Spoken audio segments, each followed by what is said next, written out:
This episode of VoiceOver पर चर्चा is powered by voicesbazaar.com, India's premium audio agency. ये ना एक बहुत फन फन चीज है। ये हम लोग भी ना वॉइस वाले भी बहुत कंफ्यूज होते हैं। लाइक ग्लोबली मैं बात करती हूँ, एक्सेंट क्या है, डायलेक्ट क्या है। बट मैंने ना एक कन्वीनियंट रास्ता खुद के लिए निकाला है, क्योंकि मैं ज्यादातर वेस्टर्न कल्चर से सीखी हुई हूँ ये चीजें, how to break it down, which is why I can teach any dialect और एनी एक्सेंट। आप ग्रीक भी लाओगे तो I can do, and I don't need to speak the language to teach that. देखो मैं क्या समझती हूँ ना, कि कोई भी डायलेक्ट हो, चलो कोई भी भाषा उठा लो, इंग्लिश उठा लो या हिंदी उठा लो, it's just like wearing a character's costume. So when somebody says neutral करना है, हाँ, it's very easy for them to say neutralize it. Neutral. I hate the word. I don't use. Why should you want to neutralize? It's like neutralize word is like मार दो, खत्म कर दो.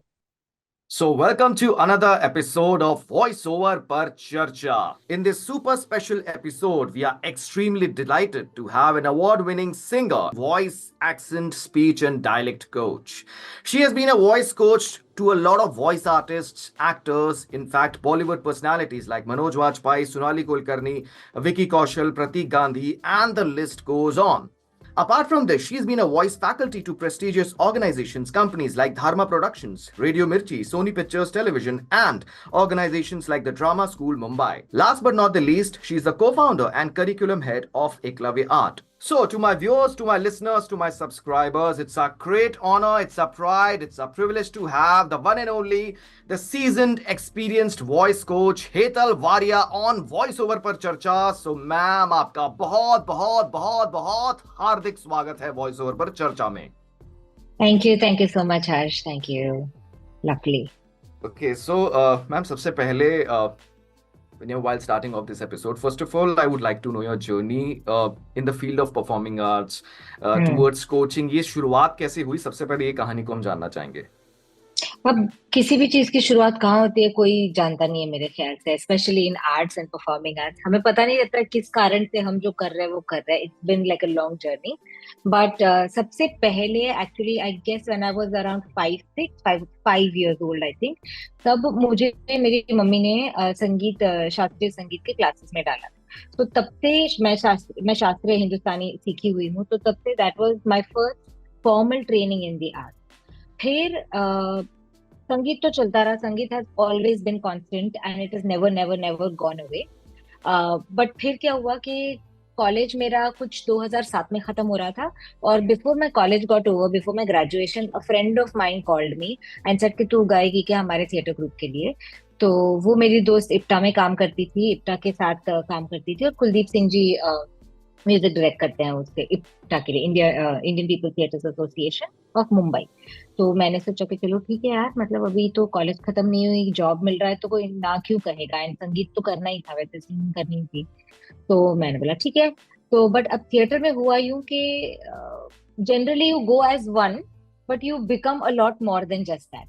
सो I Yes. Entered theatre as a singer, but बस दूसरे ही दिन मुझसे dance भी करवाया गया, एक्टिंग करवाई गई, and I was not prepared for all that. But the theater just happened to me that way, and then theater never stopped. So that was my first sort of engagement with theater, I would say. बाकी संगीत तो चल ही रहा था, school के full मेरी journey में संगीत रहा है। फिर हुआ क्या कि 2009 में मैं इप्टा से गिल्लो में गई, गिल्लो थिएटर रपटरी शैली सर की, उनके साथ सबसे ज्यादा थिएटर किया, which was theatre for young audiences. अब वहां पे एक परफॉर्मेंस थी हनुमान की रामायण, जहाँ पे मैं गाती थी नौटंकी, स्वांग नौटंकी, जहाँ देवेंद्र शर्मा जी हमारे डायरेक्टर थे, और अब वो कैलिफोर्निया में पढ़ाते भी है। तो अब मैं वो नहीं करती परफॉर्मेंस, बट तब उन्होंने मुझे बोला था कि तुम्हारी आवाज इतनी अच्छी है, और मेरे साथ कई दो तीन लोगों को बोला था हमारे ग्रुप में जो थे, वो थिएटर ग्रुप में, कि आप बहुत अच्छा परफॉर्म करते हो, you should train yourself and formalise your training and craft a little bit. तो आप अब्रॉड जाओ, पढ़ो वहां पे। मुझे थोड़ा लगा कि सर आप चने के झाड़ पे चढ़ा रहे हो, अब्रॉड जाना है यहाँ से सब, और वो भी ऐसे फील्ड में कि फिर उसकी कोई गारंटी नहीं रहती है कि Yes, यू नो true, क्या होगा उसका। true, true. तो बट सर ने फिर बहुत सॉर्ट ऑफ ही gave us a lot of motivation, yes, but also guidance कि ऐसे करो वैसे करो करके। तो that was my motivation to apply. अब हुआ क्या कि मुझे पता नहीं था मुझे करना क्या है। I knew what I did not want to do. मुझे शेक्सपियर नहीं करना था, क्लासिकल एक्टिंग नहीं करनी थी, थिएटर मेकिंग नहीं करनी थी, और एक्टिंग जैसे मैंने कहा, I did not choose acting, it happened. So it was not lined up with acting, nothing that I wanted to do aligned with acting. Music को भी लिए तो फिर मुझे मास्टर्स इन जैज स्टडीज या ओपेरा और ऐसा कुछ नहीं करना था. तो I was, so that made it very clear कि मुझे क्या क्या नहीं करना है.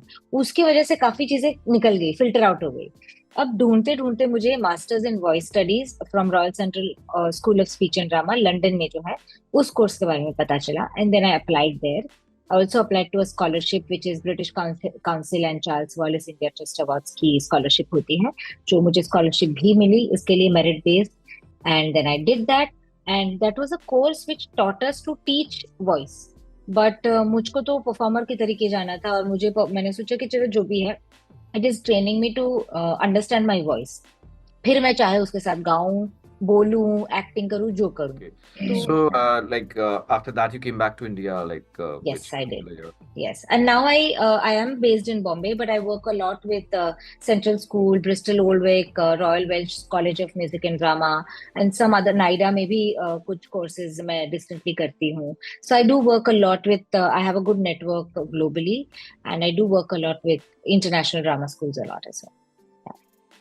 And if I'm not wrong, you have also appeared as you had some roles as an actor. आप कुछ जगह पे आपने किया हुआ है. You can. थिएटर में? हाँ.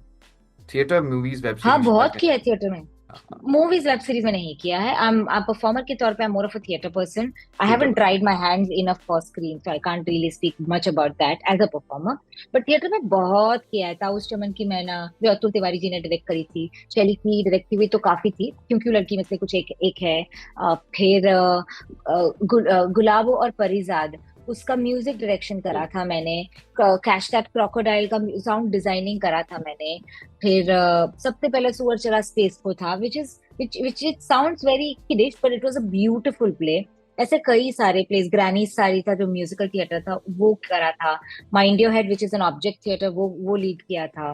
तो ऐसे तो कई किए हैं मैंने performances. So, okay, so fine. You as a coach, मतलब जैसे of course I already mentioned that so many voice artists and actors have learned from you. आपने काफी लोगों को मतलब mentor किया हुआ है.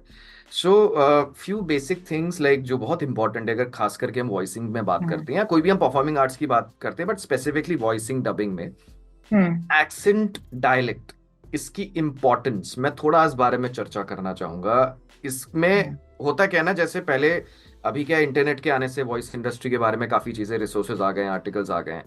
बट लोगों का जैसे परसेप्शन है, ठीक है स्क्रिप्ट हाथ में आ गई, माइक्रोफोन है, स्क्रिप्ट को पढ़ना काम हो गया. बट यहाँ पे बहुत सारे फैक्टर्स आते हैं, एक्सेंट, डायलेक्ट, इमोशंस, बहुत सारी चीजें होती है. इसके बारे में जिस तरह की आप कोचिंग वगैरह आप प्रोवाइड करते हैं, जो भी आप करते हैं, थोड़ा उसके बारे में हम चर्चा कर सकते हैं, उसकी खास करके importance in terms of voicing. I will talk about the importance of accent and dialect in voiceover or in any kind of voice artistry job. It's very, very, very important. I feel India अभी भी बहुत India will have to catch up with this a lot, because हम खुद ही में इतने diverse है कि हम मिस अप्रोप्रिएशन करने के बहुत चांसेस हैं. जो हम कहते हैं ना, हम ऐसे ही मजाक उड़ाते उड़ाते किसी के एक्सेंट की मजाक उड़ा लेते हैं. So we are not very sensitive towards each other in terms of, कोई जानबूझ के मजाक उड़ाना मतलब किसी को दुख पहुंचाने के लिए नहीं करता है, बट हम लोग इतने डाइवर्स है कि वो हमारे खेल खेल में आ चुका है. So how do we now in performance, वो लाइफ में जो करे वो अलग बात है, इन परफॉर्मेंस कैसे हम समझाए कि हर गुजराती ऐसे नहीं बोलता है.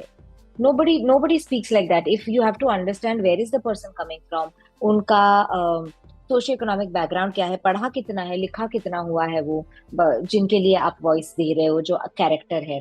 तो जब वो होता है तब आप डिफाइन कर सकते हो कि वो कैरेक्टर किस हिसाब से बोलेगा, कितनी पॉलिश्ड होगी या कितनी सिर्फ मिट्टी की खुशबू होगी, नहीं होगी तो ब्लेंडेड होगी. क्योंकि आजकल कैरेक्टर्स थोड़ा, हम भी कितना सारा इंटरनेट पे कंज्यूम करते हैं डेटा और कंटेंट के, हमारी स्पीच भी थोड़ी सी ब्लेंडेड हो गई है.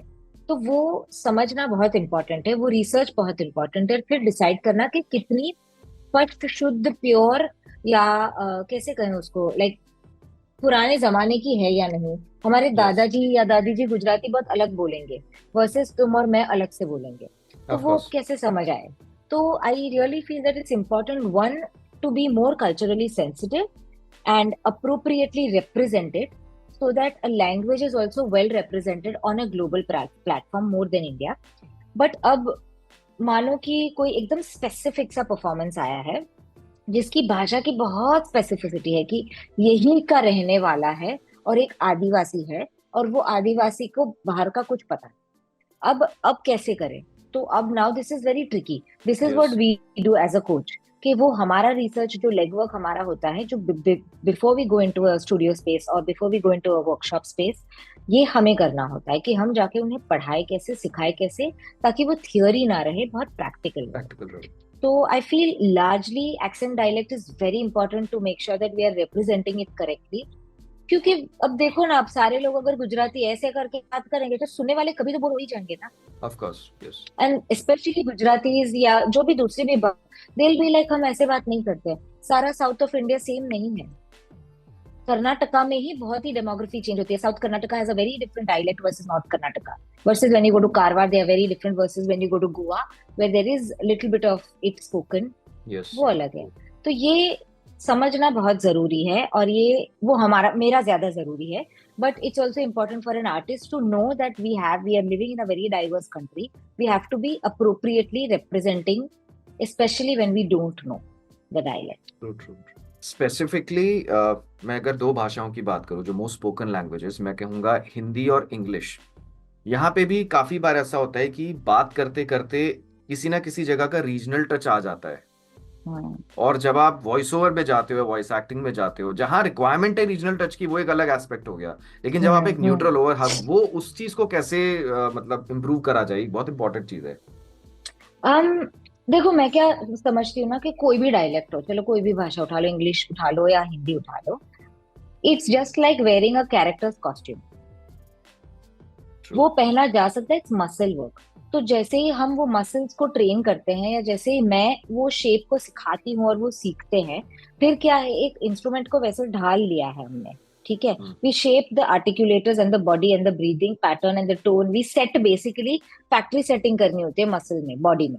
वो अगर हो जाता है, फिर उसमें से जो भी आवाज निकलेगी वैसे ही निकलेगी जो वो कल्चर से आए, है ना। Yes. और इसीलिए if we start to think about dialect and accent, या बोलियों को अगर हम ऐसे समझे कि वो बस एक कैरेक्टर का कपड़ा है, अलग से कॉस्ट्यूम है, तो इट बिकम्स वेरी एक्सेसिबल। वरना कई आर्टिस्ट, कई एक्टर्स थोड़े से घबरा जाते हैं कि अरे मुझे आता नहीं है, और जब आता भी है they are not able to understand that they are able to actually do it.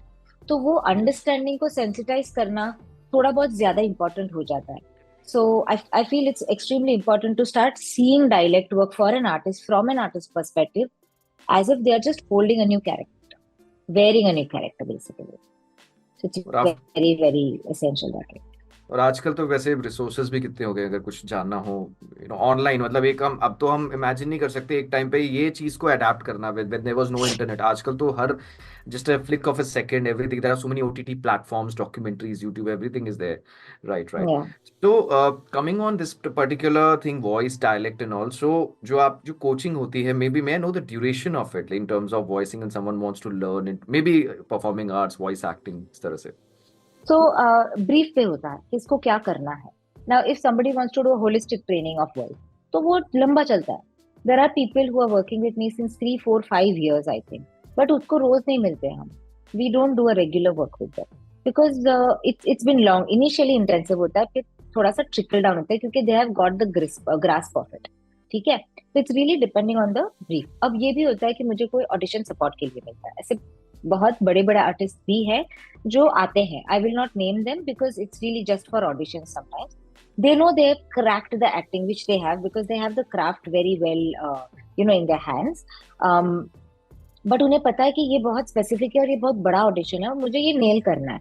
तो डायलेक्ट पे हम फोकस करते हैं सिर्फ, वहां पे मैं एक्टिंग पे फोकस नहीं करती, जो कभी कभी मैं करती हूँ दूसरों के साथ, because at the end it's dialect, emotions, acting, performance, communication, all of it together package. It can't be dialect को अलग से करो और बाकी को side. It doesn't work that way. तो उनके साथ we work just on audition support, तो 1 या 2 सेशन होता है बस। So it really depends on the brief. जैसे अब सैम बहादुर में हमने प्री प्रोडक्शन में बहुत इंटेंसिव काम किया, फिर we left it, फिर then we left Vicky to just explore because he got it. अब उसको भी लाइक एक एक्टर को भी फ्रीडम चाहिए रहता है, थोड़ा सा स्पेस भी चाहिए रहता है। So then we decided we will give and then they will work with it. Then they did it, and he did it the way he did it beautifully. So it's really depending on the brief. It can be delivered in one session, 2 session, 20 sessions, year long. We trickle it down. वो commitment जैसे मिलती है उस हिसाब से हम design करते हैं. Because you can't have unrealistic expectations कि मुझे 10 चीजें चाहिए पर मेरे पास एक ही सेशन मिलेगा. Doesn't work that way. मैं तो सिखा दूं पर मैं थियोरी सिखाऊंगी फिर आप Of कैसे course. करोगे? वो 1 घंटे Yes. में कैसे होगा? So that way it's really a back and forth of brief. See, one more thing, like I would like to say, जो भी इस podcast को सुनते हैं, there are different types of demographies that listen to this podcast. अगर हम simple एक as a layman में word को define करूँ, dialect, what exactly is that?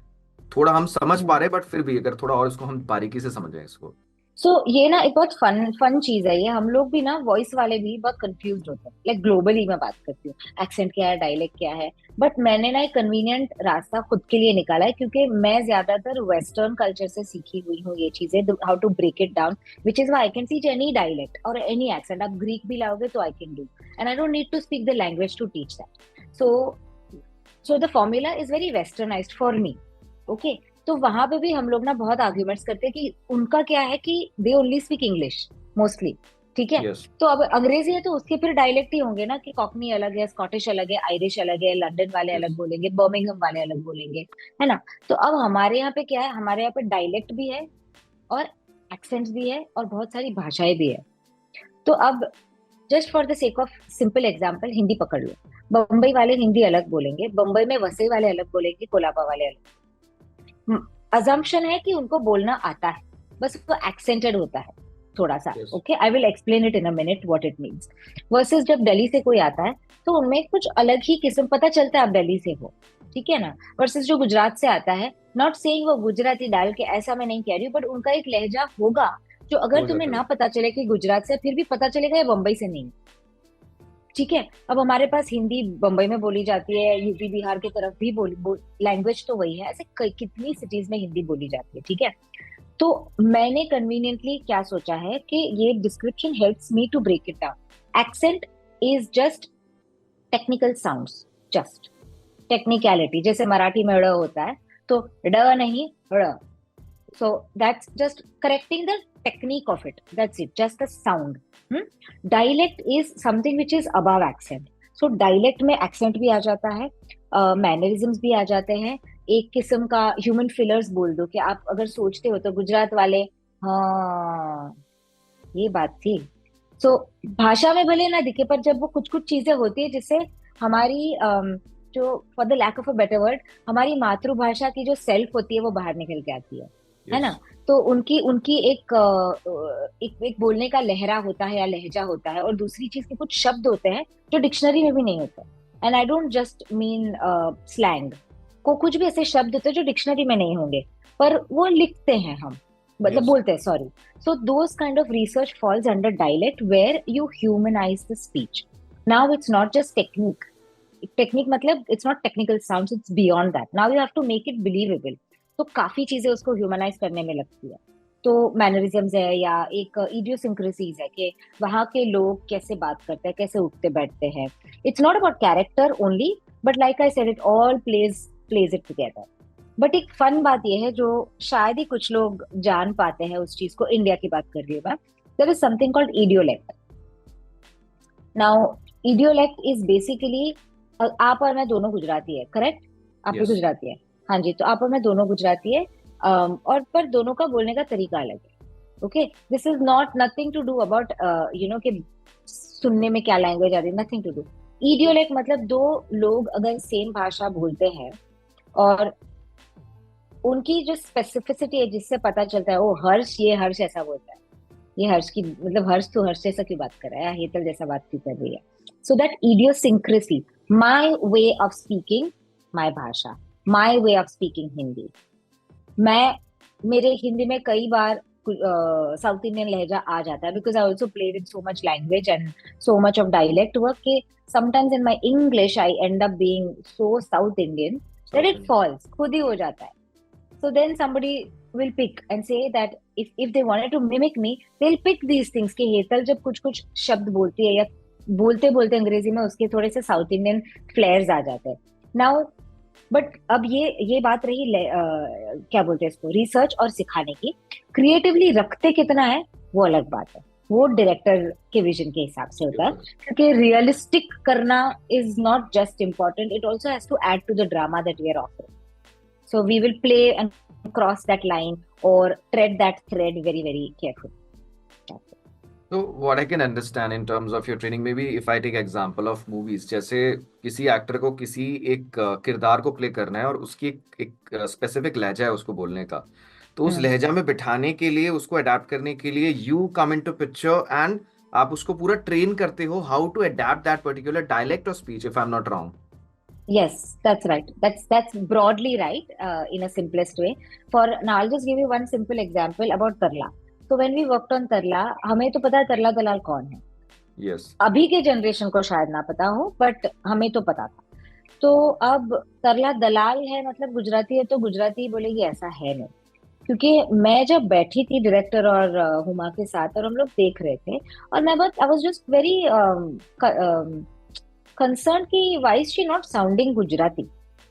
नहीं साउंड उसमें ऐसा ऐसा क्यों कुछ तो भी नहीं था, और वो तब 80s का है, फिर भी नहीं था. आई वाज वंडरिंग क्यों क्यों, एंड देन सडनली मेरा रिसर्च के हिसाब से, और this is what I do basically, I this is a make और ब्रेक सिचुएशन कि वो एक एक मिल जाता है ना कड़ी मुझे, फिर मैं खेल सकती हूँ. तो वो कड़ी ढूंढना बहुत ज्यादा, just it's like a fraction of a light yes, light yes, वाला yes. थिंग. तब पता चला कि आई was like she had her studies and her bringing up years were in Pune. तो वहां पे 80s में तो मराठी कितनी अभी भी कितनी अच्छी बोली जाती है पूना में, अब उसकी बोली बहुत ही प्योर होती है. तो आई वाज लाइक तब तो फिर सिर्फ घर में गुजराती बोलती है, भाषा सब आता है, बट बिकॉज उसके काफी फॉर्मेटिव इयर्स पूना में रहे हैं, इसके लिए वो पूना के आसपास के सारे लोग मराठी होंगे, कितने उस जमाने में तो कितने ही हाँ. गुजराती बसते होंगे शायद, Yes, yes. है ना. तो फिर शादी करके वो आई और साउथ बॉम्बे में रहती. So I was like that's our, maybe वो फैक्ट्स चेक करने की जरूरत नहीं पड़ती है. For me it's very important to know how is she sounding Tarla ji, and how do I make sure that whom also sounds like तरला's spirit more than just Yes, technique. yes, yes. तो जब मैं ये सब पॉइंट्स निकालती हूँ तब मुझे फिर हेल्प करता है कि अब मैं वर्कशॉप्स को डिजाइन कैसे करूँ. इट्स नॉट अबाउट ओ मुझे पूना सिखाना है उसको, ओ मुझे ये सिखा, ऐसा नहीं होता है. But for me, and this is kind of trick of trade also बोल दो, एंड वो एक्टर्स नहीं इतना शायद सोचते होंगे, या सोचते होंगे पता नहीं मुझे. तो ऐसी चीजें जब खोज में आती है, मिलने में आती है, तब जाके फिर डिजाइन करने में भी मजा आता है, where we then work with the spirit.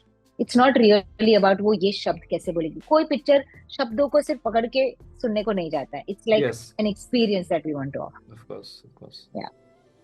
So I can correlate, जैसे ना मुझे माय डैड टेल्स मी कि पहले जमाने में जैसे the great late actor Dilip Kumar sahab कभी कभी कैरेक्टर में आने के लिए कुछ गांव में जाके महीनों तक रहते थे, यहाँ तक कि वो मंजीरा बजाना हो तो एक अलग चीज है, उसको उनको भी सीखने के लिए, अडेप्ट करने के लिए उन्होंने कुछ समय बिताया था, देखा था, खुद सीखा, और वो महीनों तक एक गांव में जाके रहते थे. मे बी जो जो प्रोसेस को आप एक तरह से सिंप्लीफाई कर रहे हो, या राइट? जैसे सी वो मेथड ही हो गया ना, मेथड एक्टिंग हाँ, बोलते हैं हम मेथड लोग कि वो एक्टिंग, जो, यस. हाँ जी. तो अब हर बार वो मौका भी नहीं मिलता होगा, and it's not as easy, access भी नहीं होता है. पर अभी तुम कितना ही करोगे, if you are playing roles that are societally socially very very far away, like murder और रेपिस्ट एंड ऑल, कैसे खेलेंगे कैसे उसको. या कोई क्रिमिनल है, तुम क्रिमिनल बन तो नहीं जाओगे ना to experience all of that, but you'll go, maybe you'll investigate, you'll have a meeting with them, I don't know, depends on what kind of access you have. So it's really important, I think, for us Indians at large, all artists, to understand that we need to slightly formalize and structure our training. Talent भरमार है हमारे यहाँ पे, but No सिर्फ doubt. Talent पे चलते हैं ना तो अंधे अंधे चल रहे हैं हम लोग. And I saw my self get a grip of all my performances after I study, कि मुझे समझ आने लगी चीजें कि अच्छा ये कर रही थी या ये नहीं कर रही थी. अब मुझे पता है कि कुछ अगर आपको चाहिए तो मैं क्या करूं प्लस माइनस कि वो डिलीवर हो जाए. Which is a structure is so important, and structure is not limiting, structure is to give you more room to play in fact. And ground वो एक सम बन जाता है, संगीत में सम बोलते हैं कि घूम फिर के आप स्ट्रक्चर पे आते हो. सो आई फील सिंप्लीफाई इसीलिए लग रहा है कि मैं उसे स्ट्रक्चरली बता रही हूँ नहीं, आपको. आपने तो रिसर्च किया इतना डेप्थ में, मतलब वो हाँ चीज को आप मतलब होता है ना जैसे एक एक्टर को रोल पे लाना, वो उसमें अडेप्ट हाँ करवाना, वो एक हाँ. बहुत, और इनफैक्ट जो जिसका वो रोल प्ले कर रहा है पहले उनको स्टडी करना और उनको करके फेच करके एक्टर को क्या हम्म समझाना है, वो चीज हो गई. व्हाट आई कैन अंडरस्टैंड या as a layman. Yes yes yes yes, That's right. So coming on, if I talk about training for voice actors, voice overs, ये प्रोसेस इसमें क्या रहता है? जैसे ये तो मैं I got this point, acting में तो समझ गया, किरदार है उनको कैसे, ये कैसे, how it works for voice over artist and voice actors? See, voice artists and voice actors are also the actor only, correct? Of course, The yes. difference here is timelines अलग होते हैं. Timelines प्रोजेक्ट मिलने के बाद timelines नहीं मिलते ज्यादा. जैसे कोई पिक्चर में प्री प्रोडक्शन होती है ना, साल भर का प्रोजेक्ट होता है, वॉइस एक्टर को उतना समय नहीं मिलता है मेरे ख्याल से, राइट? Yes. तो उनके साथ we have to do very quick delivery. For example, I give you just a simple example. Wheel of time करके एक बहुत बड़ी फैंटेसी सीरीज है ओटीटी पे. उसमें से एक एक्टर बॉम्बे में एडीआर कर रहे थे, रिकॉर्डिंग कर रहे थे डबिंग में. तो उस समय मुझे सिर्फ 6 घंटे मिले, बिकॉज ये इंटरनेशनल प्रोजेक्ट था. वो 6 घंटे में उन्होंने रिकॉर्ड किया और हमने करेक्ट किया एज शी वेंट. वहां पे ट्रेनिंग कम और क्विक फिक्सेस ज्यादा होते हैं, बिकॉज एक बार टेक मिल गया तो आगे बढ़ जाते हैं हम लोग, लाइन बाय लाइन करते हैं. उसमें बहुत होलिस्टिक एंड कैरेक्टर में घुसना वो तो हो चुका है ना, परफॉर्मेंस हो चुकी है, तो वो कैरेक्टर में घुसने की बात ही नहीं होती. There is always voice over is different, dubbing is different. So dubbing के लिए स्क्रीन रहता है, it is seen that is already given to. तो वो टाइमलाइन अलग होता है, ब्रीफ अलग होता है. However their training is slightly also different, because their training is mic में है. Okay, even though screen actors are miked and all, ये माइक पे है. And when you dub, it's largely different than voice over. Voice over में आप ही की आवाज जा रही है, किसी के ऊपर नहीं, मतलब एक ही आवाज है. ऐसे नहीं है कि कोई हिंदी में बोल रहा, आप इंग्लिश में डब कर रहे हैं, तो वो कल्चरली थोड़ा सा ऑफ लगने लगता है. तो वो ऑफ कैसे ना लगाए, वो डब ट्रेनिंग में होता है. How do we manage those push and pulls so that when अंग्रेजी पिक्चर पे आप हिंदी डब जब करते हो तो वो कैरिकेचरिश ना लगे, बट ऑल्सो वो जिनके लिए बनाया गया है, अगर मास के लिए बनाया गया है इंडिया में, तो वो उनको भी रिलेटेबल लगे. क्योंकि अंग्रेजी परफॉर्मेंसेस थोड़ी सी हमारे कंपैरिजन में सॉर्ट ऑफ स्ट्रेटर होती है, रियलिस्टिक होती है. हम थोड़े से डायनामिक है, हम थोड़े से ज्यादा एक्सप्रेसिव है एज कल्चर. तो वो बैलेंस कैसे करे ताकि वो कार्टूनिश ना लगे, तो वो डब में होता है. वॉइस ओवर में ज्यादातर वो नहीं होता है. वॉइस ओवर में access to different spaces and voices, that's there, which is common. Whatever we do in voice over happens in dub, but whatever happens in dub doesn't necessarily is not needed in voiceover. That's the difference little bit. And at the foundation level, जो भी आवाज का इस्तेमाल करते हैं उनको सब वो चाहिए ना. They want vocal confidence, projection, clarity, yes, lot of and वो correct, they are very common foundational things. तो वो सब में होता ही है. And also access to different voices and breath support, so that you can also work with that level of, breathing if that's required. What's अभी तक मेरे साथ जो नहीं हो रहा है, which I'm very interested in doing, is vocal combat work. I don't think we do that formally here. For example, abroad there are coaches who only teach combat work. जहाँ पे अगर कोई भूत का पिक्चर बना रहा है, हॉरर स्टोरी है, उसमें चीखना चिल्लाना हो रहा है यार, मतलब एक चीज चीख सी निकलती है, तो हम ऐसे ही निकालते हैं. भले ही we take our time, we ground ourselves and फिर चीख निकालते हैं, ऐसे नहीं कि कर दी. But there's no technique, I feel, unless of course these are big artists जिन्होंने क्रैक किया हुआ है, then that's their experience basically. Yes. Abroad there is a proper coaching for that. There are scream artists जो master करते हैं इसी चीज में. So I feel that's something very interesting I would like to explore. To how do we use those kind of voices, because वो भी demand तो वो भी है ना, आर्टिस्ट को वो भी करना पड़ता है. या हंसी है किसी किस्म की, how do you access those kind of expressive elements within your speech? One more thing, even in if I talk about specifically voiceovers, dubbing, voice acting, तो it's clear to me. Voiceover में भी क्या हो रहा है, specifically English में. English में जैसे ई लर्निंग कॉर्पोरेट में मेंशन किया जाता है, we want a neutral Indian accent. But यहाँ पे भी कभी कभी कॉम्प्लिकेशंस हो जाते हैं. अपनी टोन या जिसको हम if I use the right word, accent या डायलेक्ट, वो कहीं ना कहीं मिक्स हो रहा है बहुत बहुत बार. So I'll tell you, this is something, and I'm somebody who tries to take things positively, but that's not to say I don't identify कि ये lack of understanding से आ रहा है. So when somebody says neutral करना है, it's very easy for them to say neutralize it. Neutral. I hate the word. I don't use. Why should you want to neutralize? It's like neutralize word is like मार दो, खत्म कर दो. Or reduction. Why do you want to do that? अभी तक I'm still looking for a better word, but I try to use the word which is softening. So accent softening. So कई बार क्या होता है, corporate voiceovers में भी ये बहुत होता है. corporate people are generally less expressive than you and I. हम Yes. ड्रामा से बिलोंग करते हैं, इसलिए हम थोड़े से we take the liberty to express, right? They don't do that unless they're super confident in their own skin. वो कुछ लोग होते हैं and then they have very different auras. So when they come, they have a lot of tightness and very regionalized accents or dialects. A lot of South CEOs, not a lot, quite a few actually, have come to me and said that, you know, they have clientele all across the globe. They know their job, they are CEOs and MDs. So उनको मैं क्या ही सिखाऊं काम, या मतलब वो they are running MNCs basically. So but they identified and recognized कि you know what, I'm able to do my job, but the moment I have 5 people in front of me, I'm not able to speak authentically. Forget about dialect. That's one question. Second question is, I need to talk to my French clientele, but they don't understand what I'm saying. So I need to sort of, you know, मेरे accent पे काम करना है मुझे. तो मैं accent softening की बात करती हूँ इस पे. Because unless you are saying, I want to sound like a Britisher, that's you would want to learn British accent. That's a clear thing. But तुम्हें regional accent निकालना है, तो मेरे ख्याल से accent softening is the way to go. I think it's more realistic, less abusive to your culture, less abusive to your journey. Because हम ये intellectually सोचने की बात नहीं है, ये है कि हम जिस चीज को इतने साल से जी रहे हैं उसको suddenly कैसे निकालोगे? Don't you think you will feel very out of comfort and very uncomfortable basically, and not a nice way? True. So then I work with them to see what are the heightened spaces where they are sounding more regional. फिर उसको हम थोड़ा सा soft करते हैं. हम अभी भी कहीं अमेरिकन, कहीं ब्रिटिश या ऑस्ट्रेलिया पे नहीं जा रहे. उसको सॉफ्ट करते हैं ना कई बार उसी में, so you still feel you are you. Yes. And then you become more adaptable. It's again like taking a vocal character. But उनको character नहीं बोलते हम लोग, because for them character work is very far. It's not their world. So that's why I say I stay away from accent neutralization, accent reduction. And if somebody stresses on it, I try to understand what is it exactly you are looking. और कई बार मुझे जवाब नहीं मिलता है, तो I keep asking questions because I understand सामने वाले की vocabulary शायद ना. मैं वॉइस वर्ल्ड से आती हूँ, बाहर से आई हूँ सीख के, तो सबको आना जरूरी नहीं है. तो मेरा जॉब बनता है to sort of also put it out there in my most graceful way. So accent softening is something which I work on. Reduction वगैरह की जरूरत I think comes from a very barbaric space. निकाल दो इसको, उस शब्द में ही वो लिखा हुआ है. ये वर्ड ही ऐसे यूज होता है तो थोड़ा मतलब हर जगह इसे मेंशन किया होता है, right? And also we have to understand ना, हम ज्यादातर 2 से ज्यादा भाषा बोलते हैं इंडिया में. हाँ.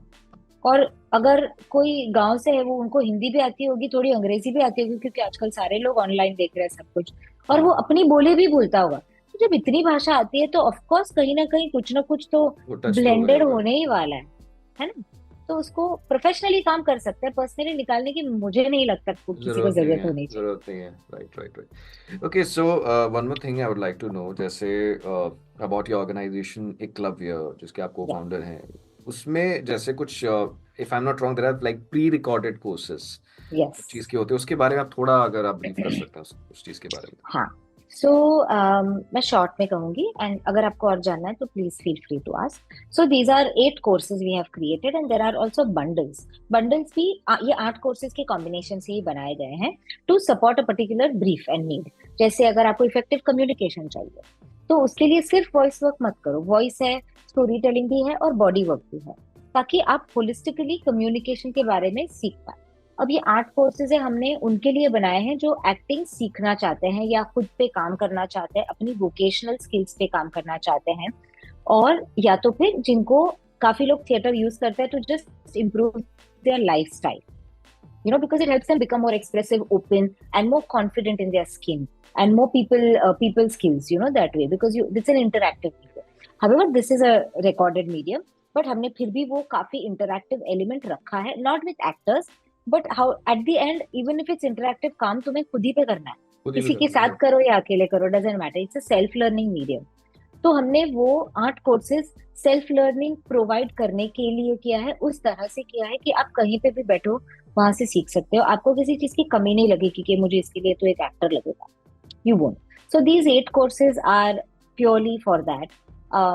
There is voice, there is monologue work, there is audition work, there is camera acting work, there is body work, there is character work, and there's one more, script analysis. And it's catered to tier 2, tier 3 cities, but we have noticed that even Bombay, Delhi guys are enjoying it and they are able to learn. But we have designed it in a manner where everybody can understand. ज्यादातर हिंदी में है, अंग्रेजी की मात्रा कम है, ताकि more people can take benefit of it. We have also priced it at a very nominal rate right now. And the whole idea is कि theatre training या किसी भी किस्म की training should not be privileged. It's easy access. Accessible to all, and I think सबका हक है. Yes. yes, and I think very rare like organization. तो मैंने मतलब of course in the online world हर जगह पे आपको हर category में you want to learn some skill, like you just search. There are sites, YouTube है, Udemy है, बहुत सारी sites है. बट इस तरह का मैंने मुझे if I'm not wrong, मैंने ऐसे बहुत रेयर देखा है कि इस तरह से कहीं सिखाया जाता है. तो फन पार्ट ये है ना कि मैं, मनीष वर्मा और जेहान मानेक हम थिएटर से बिलोंग करते हैं, तो हमें थिएटर ही समझता है. हमें ये ना समझे शायद कि इसको मार्केटिंग में कैसे करें, वो हमारी एक्सपर्टीज शायद ना हो, ये इसको पब्लिसाइज कैसे करें. हमें प्रोडक्ट ये बनाना आता है. This is something we can do the best, we know that. इसलिए हमने वही चीज की जो हमें ऑलरेडी वो है. अगर हम उसको अब एमएनसी में बनाने की कोशिश करें तो शायद वो उसके लिए हमें एक्सपर्टीज लगेगी. We are not capable. हाँ जी. तो हम तीन जब मिले तो we did exactly that and I design the curriculum for all the 8 courses purely because that's something I can do. This is my expertise. Yeah. Okay. So finally, one kind of suggestion. ये कुछ मेरे episodes में ये replicate हुआ है और मैं हमेशा सवाल पूछता हूँ. मुझे अच्छा भी लगता है इस बारे में चर्चा होनी चाहिए. To the upcoming breed of artists, voice actors, जो beginners मैं सही अल्फाज का यूज करूंगा, तो they are stepping into the world जहाँ पे काम इंसान भी कर सकता है और कोई मशीन भी कर सकती है. That is specifically artificial intelligence. Yes. और हर जगह चर्चा में ऐसी कोई जगह नहीं जहाँ पे AI ने दस्तक नहीं दिया. उस पर्टिकुलर केस में आप क्या अपने तरफ से फ्रॉम योर एक्सपीरियंस आप सजेशन देना चाहेंगे? सजेशन तो नहीं है बट ओपिनियन है जो फिलहाल ये फील करती हूँ मैं इसके बारे में. कल क्या फील करूँ पता नहीं है. चर्चा तो हाँ ये दुनिया भर में बहुत हो रही है और हमारे जो ग्लोबल वॉइस नेटवर्क है हमारा, उसमें बहुत हम बातें करते हैं इस चीज के बारे में भी कि किस तरह से इसको नेविगेट किया जाए. बिकॉज सबके काम ऐसे लगता है कि खतरे में है.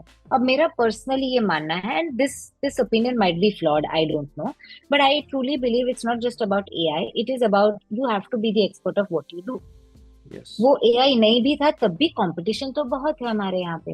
एक्टर्स की कमी नहीं है, वॉइस आर्टिस्ट की कमी नहीं है, बहुत टैलेंट है हमारे इंडिया में. तो कहीं से भी हर घर में कुछ ना कुछ होगा. कौन उसको प्रोफेशन बनाता है वो अलग बात है, बट टैलेंट बहुत है. तो मेरे ख्याल से वो कंपटीशन और वो थ्रेट पर से जो दुनिया बोल रही है वो तो कब सालों से चला रहा है. बस वो एआई नहीं था, ये था. तो काम तुम करोगे भी तो कितना. अगर तुम्हें 50 प्रोजेक्ट मिल रहे हैं तुम 50 कर भी नहीं पाओगे. करेक्ट. कहीं ना कहीं तुम्हें ना बोलना पड़ेगा या आउटसोर्स करना पड़ेगा या रुकने को बोलना पड़ेगा. So in a day there are only so many hours you can do. As an artist there is only so much you can do and you have to focus on, जो नए लोग भी आ रहे हैं, you have to focus on upskilling rather than shortcutting, because ये कल कुछ और निकल जाएगा यार. इतनी तरक्की बहुत हो रही है and I think that's good only. I feel it's nice because at some level it helps us to become better. ये मैं ऐसे देखती हूँ कि कभी कभी I like communication. I'm a very true blue Gemini on that front. तो मैं जब लिखती हूँ मैं देखती हूँ मैंने किस शब्दों का इस्तेमाल किया, कैसे किया, मेरे पंक्चुएशन सही है या नहीं है. तो मैं कई बार लंबा लिखती हूँ. तो अभी मुझे जब छोटा करना होता है ना, कई बार ऐसे मेरा लिख के फिर एक बार एआई चैट जीपीटी पे जाके देखो is there better way to write this. तो लिखा तो पूरा मैंने ही है, पूरा का पूरा क्राफ्ट करा हुआ है. फिर मैं जाती हूँ और उसको बोलती हूँ कि शॉर्ट करके दिखा एंड देन आई सी. कई बार आर्टिस्ट, मुझे क्या लगता है कि सारे मेरे थॉट्स रिटेन नहीं कर पा रहा है वो एज आर्टिस्ट. मैं आर्टिस्ट कम्युनिटी की बात कर रही हूँ. मे बी कॉर्पोरेट में अलग चलता होगा because thoughts are very differently communicated in corporate. तो यहाँ पे अगर मैं बोलती हूँ a black box studio space, the AI doesn't know black box studio space क्या होता है. वो बहुत literally ले लेता है. Black box is supposed to have a certain kind of acoustics, a certain kind of light space, light room and all of that. वो उनको नहीं समझता है. So these kind of things फिर miss हो जाती है. Like let the breath drop. अगर मैं ये लिखूं, it doesn't understand. वो कुछ और ही लिखता है. The breath is going to now drop. But कुछ random लिखता है जो मैं कभी नहीं बोलूंगी मेरे काम. So I feel that it's also, तुम्हें बहुत challengingly smart होना पड़ेगा अगर तुम्हें AI को इस्तेमाल करना है. ऐसे ही तुम दे दोगे तो AI भी ऐसे ही कुछ दे देता है. तो it's really important कि आप क्या देते हो. सेकेंडली कि वो थ्रेट तो तुमको पहले भी था, अभी भी है, बाद में भी रहेगा. कंपटीशन है, थ्रेट नहीं है मेरी. हिसाब से. And that competition. Competition, there is enough work, we have social media. Imagine जब मैं कॉलेज से निकली थी ना, कोई ऑर्कुट का जमाना था वो, मैं कितना कोशिश करती थी इवेंट मैनेजर्स के साथ बात करने के लिए, शोज के लिए. मैं न्यूज़पेपर खोल के उसमें शोज के जो आते थे ना कि ये शो प्रबुधन में चल रहा है, वो शो दीनानाथ में चल रहा है, मैं उसके इवेंट मैनेजर का नंबर निकालती थी, फिर उनसे बोलती थी कि मुझे ऑडिशन में आना है, अगर है तो मुझे आपके शो में परफॉर्म करना है. कई लोग तारीफ करते थे, बुलाता कोई नहीं था, कोई नहीं था, मतलब इतने रिजेक्शन. तो आसान तब भी नहीं था. उसमें भी कॉल्स पे तुम देखो कितने कॉल्स कर रहे हो, क्योंकि हर एक कॉल पे चार्ज चार्ज लगता था. तो इतनी दिक्कतें तब थी. अब तो सोशल मीडिया डाल दिया सबने to see, not necessarily followers के लिए, बट टू सी के करो ना. मैं तो बोलती हूँ use social media, put yourself out there, see what the world is responding to. Don't जज योरसेल्फ ऑन दैट, बट उसको पॉजिटिवली लो, then work on your craft and go into the world again and keep doing that. I, मेरा एक director ये बोला था, मैं ये बोल के खत्म करती हूँ मेरी ये पर्टिकुलर टॉपिक पे बात, कि ये पीयूष बोला था तरला के सेट पे कि हम इतना बड़ा बड़ा कर देते हैं चीजों को, वो सेट पे माहौल भी थोड़ा सा हाइटन रहता है, बहुत बहुत स्ट्रेस रहता है सब. तो जस्ट टू काम डाउन ही said something on the lines of that, guys relax, हम सब सेल्फिशली ये कर रहे हैं, सबको मजे आ रहे करने में, हमको ये करना है, ये जॉब इसलिए हम है यहाँ पे, हम डॉक्टर्स नहीं, हम किसी की लाइफ सेव नहीं कर रहे हैं. तो let's not Yes. Become so full of like ये हो रहा है, वो हो रहा है, ये हो रहा है, वो हो रहा है. रिलैक्स करो, ढीले मत पड़ो, बट इतना हवा बढ़ाने की जरूरत नहीं है. Right. वो पॉइंट से ना मुझे भी वो लगने लगा है कि किसी भी चीज को उतना स्ट्रेस लेके नहीं देखना है, उसके सोल्यूशंस देखते हैं. क्योंकि आएगी हजार चीजें, आज चैट जीपीटी है, कल कुछ और आएगा, हमें पता भी नहीं क्या क्या बन रहा होगा दुनिया में. I think use it to your favour. बाकी जो होना है वो तुम कंट्रोल नहीं कर सकते, पर तुम्हारे सर्कल में तुम किस तरह से दुनिया में जाते हो, that's very very important. And Right. Then things will come to you. That's it. Of course, like I know it's easier said then done for me, but ये मैं मानती हूँ. अब I can't help it, but this is what I believe. of course, like leverage तो उसको करना ही चाहिए, advantages भी है. Of course, हर चीज के pros and cons होते हैं. Right, right, right. So, ma'am, it was great to have you on Voice Over पर चर्चा. ये Most one of the welcome. most engaging, insightful और out of the word conversation थी. I can say one of the very rare चर्चाs, and Super. thank you so much for coming on Voice Over पर चर्चा. Thank you so much for agreeing to come, in fact. No. And I have enjoyed it, and I'm always up for it's not just about interview. It's really my first effort when I came back to Bombay was कि मैंने social media मेरा खोला ही इसलिए कि मुझे कहीं ना कहीं बोलना पड़ेगा कि मैं आई हूँ इंडिया में, मैं ये करती हूँ, क्योंकि ये डेजिग्नेशन इंडिया में फिलहाल है ही नहीं. लोग करते हैं और अच्छा काम करते हैं वॉइस पे एंड सिखाने के लिए भी, कोचेस भी, बट कोई डेजिग्नेटेड या सीख के मास्टर्स करके नहीं आया है जितना मैं जानती हूँ. अगर हुआ हो तो मुझे अभी तक पता नहीं, मैंने काफी खोजने की कोशिश करी है, इंडिया में नहीं है. तो मेरी यही मेहनत रहती है कि सोशल मीडिया भी मैंने उसीलिए खोला कि कहीं ना कहीं मुझे बोलना पड़ेगा, मैं बोलूंगी कैसे, समझाऊंगी कैसे. तो मैंने खोल दिया मेरा Hetal Varia official Instagram page. Instagram पे. तो कोई भी मौका मुझे अगर मिलता है जहां पे मैं इस काम के बारे में बात कर पाऊँ, I am more than happy, because it just makes it possible for the world to know something that's out there which everyone can Yes, use, and not just definitely. Professionally, for their personal vocal growth as well. So yeah, it's my pleasure. Thank you for calling me actually. Thanks a lot. Bye.